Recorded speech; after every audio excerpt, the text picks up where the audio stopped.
Telugu Desam party కేవలం ఒక రాజకీయ శక్తి మాత్రమే కాదని, అది తెలుగువారి ఆత్మగౌరవ నినాదంతో పుట్టిన ఒక గొప్ప వ్యవస్థ అని ఆ పార్టీ అధినేత నారా చంద్రబాబు నాయుడు స్పష్టం చేశారు. పార్టీ ఆవిర్భావం నుండి నేటి వరకు అనేక చారిత్రాత్మక రికార్డులను నెలకొల్పామని ఆయన గుర్తు చేశారు.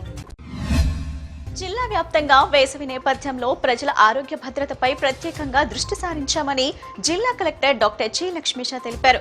ఎక్కడ ఎలాంటి అవాంఛనీయ సంఘటనలు చోటు చేసుకోకుండా పూర్తి అప్రమత్తంగా ఉన్నట్లు చెప్పారు. తెలుగు ప్రజల ఆత్మగౌరవాన్ని నలుదిశలా చాటిన వ్యక్తి అన్న నందమూరి తారక రామారావు అని ప్రభుత్వ విప్ సెంట్రల్ నియోజకవర్గం శాసనసభ్యులు బోండామ మహేశ్వరరావు అన్నారు. తెలుగుదేశం పార్టీ స్థాపించి ఒక ప్రపంచం సృష్టించారని, కేవలం 9 నెలల్లోనే అధికారాన్ని చేజిక్కించుకున్న వ్యక్తి ఎన్టీఆర్ అని ఆయన కొనియాడారు.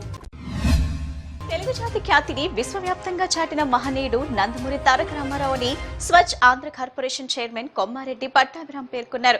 మహిళలకు ఆస్తిలో సమాన హక్కులు కల్పిస్తూ వారి భద్రత, సంక్షేమానికి ఎన్టీఆర్ అప్పుడే బలమైన పునాది వేశారని తెలిపారు.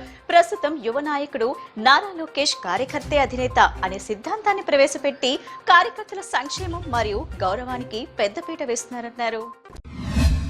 తెలుగు జాతి ఆత్మగౌరవాన్ని ప్రపంచానికి చాటి చెప్పిన వ్యక్తి మహానటుడు, మాజీ ముఖ్యమంత్రి నందమూరి తారక రామారావు అని బోండా రవితేజ అన్నారు. పేద, బడుగు, బలహీన వర్గాల ఆశాజ్యోతిగా ఎన్టీఆర్ చేసిన సేవలు పేద ప్రజల గుండెల్లో చిరస్థాయిగా నిలుస్తాయని ఆయన తెలిపారు. పేద, బడుగు, బలహీన వర్గాల అభ్యున్నతి కోసం ఆనాడు నందమూరి తారక రామారావు తెలుగుదేశం పార్టీ స్థాపించారని కంకిపాడు మాజీ ఎంపీపీ దేవినేని రాజా తెలిపారు. అన్న ఎన్టీఆర్ ఆశయాలను సార్థకం చేసే దిశగా సీఎం చంద్రబాబు కృషి చేశారని చెప్పారు. వించిపేట ఆబోతులవారి వీధిలోని శ్రీ కోదండ రామస్వామి దేవాలయం నందు శ్రీరామనవమి సందర్భంగా శ్రీరామనవమి వేడుకలు కన్నుల పండుగ జరిగాయి. శ్రీ కోదండ రామస్వామి దేవాలయం నందు 3వ శ్రీరామనవమి వేడుకల్లో భాగంగా మహా అన్నదాన కార్యక్రమం నిర్వహిస్తున్నట్లు ఆలయ కమిటీ చైర్మన్ యలకల చలపతిరావు తెలిపారు. శ్రీరామనవమి వేడుకలు ఇంత ఘనంగా జరగడానికి సహకరించిన ప్రతి ఒక్కరికి ఆయన ధన్యవాదాలు తెలియజేశారు. నియోజకవర్గ ప్రజలు ఆరోగ్యవంతమైన జీవితం గడపాలనే లక్ష్యంతో ఎమ్మెల్యే సుష్మా చౌదరి ప్రత్యేక శ్రద్ధ తీసుకుంటున్నారని మాజీ కార్పొరేటర్ మొహమ్మద్ అబ్దుల్ ఖాదర్ తెలిపారు. ప్రతి డివిజన్ లో సూచన ఫౌండేషన్ ఆధ్వర్యంలో మొబైల్ మెడికల్ క్యాంపులు నిర్వహించడం అభినందనీయమని అన్నారు. ప్రజలు ఈ అవకాశాన్ని సద్వినియోగం చేసుకుని తమ ఆరోగ్యాన్ని కాపాడుకోవాలని ఆయన సూచించారు.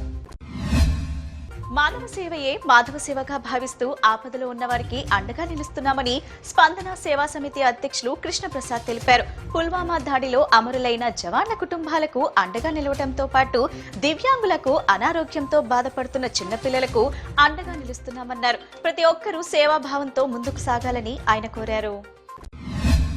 బీసీ వర్గాల అభ్యున్నతికి జీవితాన్ని అంకితం చేసిన మహనీయుడు ఐలాపురం వెంకయ్య అని పలువురు వక్తలు కొనియాడారు. బీసీలకు ఒక వరంగా నిలిచిన ఆయన సేవలను స్మరించుకుంటూ ఆయన ఆశయ సాధన కోసం ప్రతి ఒక్కరూ కృషి చేయాలని పిలుపునిచ్చారు. సమాజంలో వెనుకబడిన వర్గాల ఎదుగుదలకు ఆయన కృషి చిరస్మరణీయమని పేర్కొన్నారు. కృష్ణమ్మ ఊడిలో తెలుగుదేశం 44వ ఆవిర్భావ దినోత్సవ వేడుకలు ఎంతో అట్టహాసంగా నిర్వహించారు. 10 భారీ ఇసుక బోట్లు, 20 మరబోట్లతో నదిలో ర్యాలీ నిర్వహించి పలువురిని ఎంతగానో ఆకట్టుకున్నారు. బీసెంట్ రోడ్లోని శ్రీ సాయి బిర్యానీ సెంటర్ భాగస్వామ్యం పేరుతో శివ అనే వ్యక్తి డాక్టర్ జిలానీని నమ్మించి 73 లక్షలు వసూలు చేసి మోసగించాడు.